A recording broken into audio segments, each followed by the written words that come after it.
हमारे साथ जुड़े रहने के लिए हमारे YouTube चैनल को सब्सक्राइब करें। नमस्कार, नैतिक न्यूज में आप सभी का स्वागत है। मैं हूं आपके साथ सपना दुबे। करीब 2 दशक पहले ही देश ने एक युद्ध लड़ा और ये युद्ध था कारगिल युद्ध, जिसमें हिस्सा लेने वाले एक रिटायर्ड सैन्यकर्मी को देश में अपनी नागरिकता सिद्ध करने के लिए गुवाहाटी हाईकोर्ट का दरवाजा खटखटाना पड़ा है। दरअसल पूरे मामले पर गौर करें तो आप जान पाएंगे कि विदेशी बताकर बॉर्डर पुलिस ने उन्हें गिरफ्तार कर लिया था, जबकि पूर्व सैन्यकर्मी मोहम्मद सनाउल्लाह पिछले 6 महीने से बॉर्डर पुलिस में बतौर एएसआई काम कर रहे हैं। मामले को विस्तार से जाने उससे पहले हम आपको बता दें कि भारतीय सेना में 30 साल तक सनाउल्लाह ने नौकरी की। इस दौरान उन्हें राष्ट्रपति पदक भी मिला और कारगिल सहित कई जंग में उन्होंने अपनी शिरकत कर जान दांव पर लगाई और देश के लिए युद्ध में शामिल हुए। आज उसी भारत की मान को बचाने वाले जवान की नागरिकता पर सवाल उठाया गया है। पूर्व सैनिक को विदेशी ट्राइब्यूनल ने विदेशी नागरिक घोषित कर डिटेंशन सेंटर भेज दिया था। आपको बता दें कि ये पूरा मामला असम का है और इस मामले के सामने आने के बाद भी मोहम्मद सनाउल्लाह के परिजनों को काफी परेशानी झेलनी पड़ी। अब अधिकारी को विदेशी घोषित करने के मामले में नया मोड़ आ गया है। इस मामले के गवाहों ने इन्वेस्टिगेटिंग ऑफिसर के खिलाफ फर्जी और झूठी गवाही का केस दर्ज करवाया है। जानकारी दे दें कि नेशनल रजिस्टर ऑफ सिटीजन्स यानी एनआरसी में अधिकारी का नाम नहीं होने के बाद उनके खिलाफ ये कार्रवाई की गई है। इस मामले में अब सनाउल्लाह मामले के जांच अधिकारी चंद्रमल दास के खिलाफ पुलिस ने मामला दर्ज किया है। जिन कथित गवाहों के आधार पर वो रिपोर्ट तैयार की गई, उनका कहना है कि उन्होंने कभी गवाही दी ही नहीं। कुरान अली, सोबाहान अली और अमजद अली ने कहा कि उन्होंने मामले की जांच अधिकारी चंद्रमल दास से कभी बात नहीं की। इससे पहले ये बात सामने आई कि ये तीनों कथित गवाह सनाउल्लाह के गांव के रहने वाले स्थानीय लोग हैं और इन सभी ने 10 साल पुरानी जांच रिपोर्ट के मुताबिक कथित तौर पर कहा था कि वो नहीं जानते कि सनाउल्लाह कहां के रहने वाले हैं, जिसके बाद से आगे की कार्रवाई की जा रही है। इस मामले में आगे असम के कामरूप जिले के अतिरिक्त पुलिस निरीक्षक संजीव कुमार सैकिया ने कहा कि इन तीनों लोगों ने एफआईआर में आरोप लगाया है कि मामले के जांच अधिकारी चंद्रमल दास ने उनके नामों का गलत तरीके से इस्तेमाल किया, उनके नकली हस्ताक्षर किए गए। हमें उन गवाहों के हस्ताक्षरों को क्रॉस चेक किया जाएगा, उनकी जांच के लिए उन्हें जांच लैब में भेजना होगा, दूसरे साक्ष्यों के भी स्टेटमेंट लेने होंगे, तब सच्चाई खुलेगी। रिटायर्ड आर्मी अधिकारी मोहम्मद सनाउल्लाह के एक रिश्तेदार फजलुल हक ने इस पूरे मामले में जानकारी देते हुए कहा कि इस मामले के गवाह सनाउल्लाह के ही गांव के हैं। इन्वेस्टिगेटिंग ऑफिसर ने साजिश के तहत उनका नाम फंसाया है। इंस्पेक्टर ने गलत तरीके से लोगों का नाम डालकर झूठी गवाही लिख दी। पुलिस उनसे ना कभी मिली और ना ही बयान लिया। रिश्तेदार ने बताया कि इस बारे में जांच अधिकारी चंद्रमल दास के खिलाफ केस दर्ज करा दिया गया है। सनाउल्लाह के बारे में आगे बताया गया कि वो असम पुलिस में बतौर सब इंस्पेक्टर अपनी सेवाएं दे रहे आर्मी के रिटायर्ड अधिकारी को विदेशी घोषित कर दिया गया है।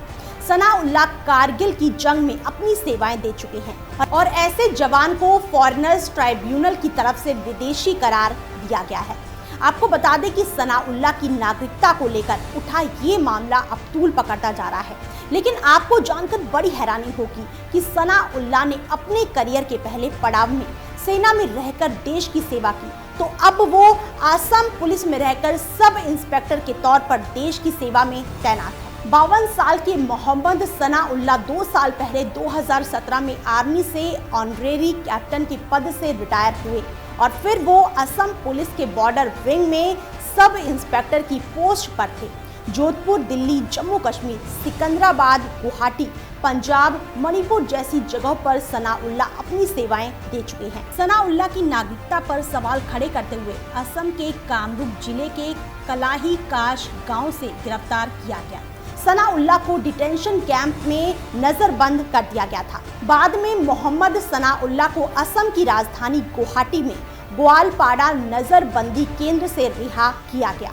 इससे पहले गुवाहाटी हाई कोर्ट ने शुक्रवार को जमानत दे दी थी।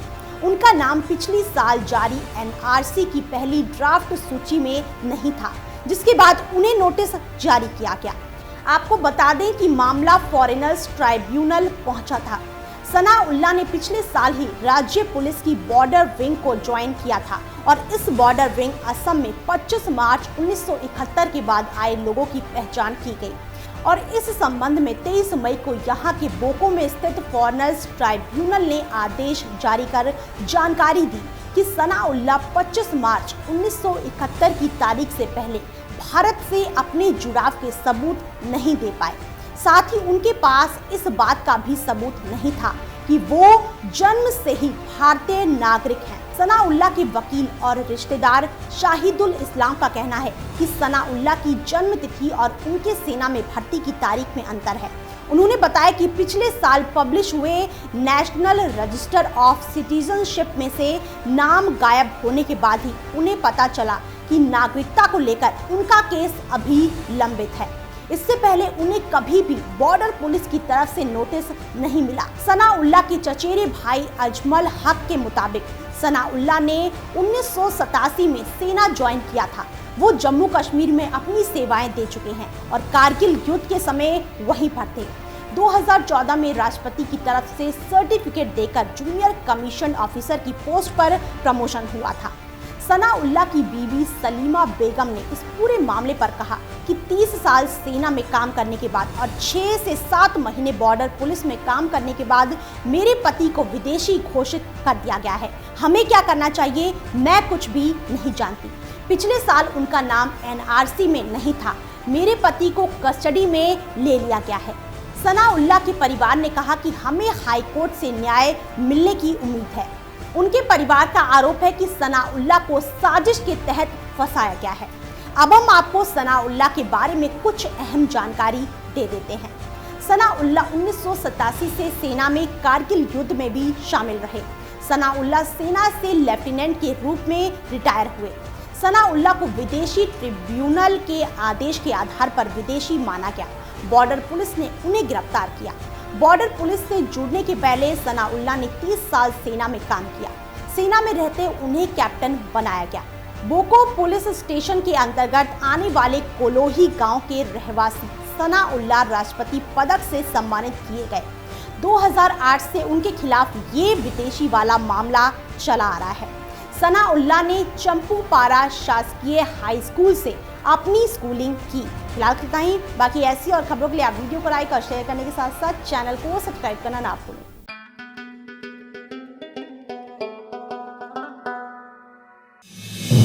आप देख रहे हैं नेट्रिक न्यूज, साहस सच कहने का।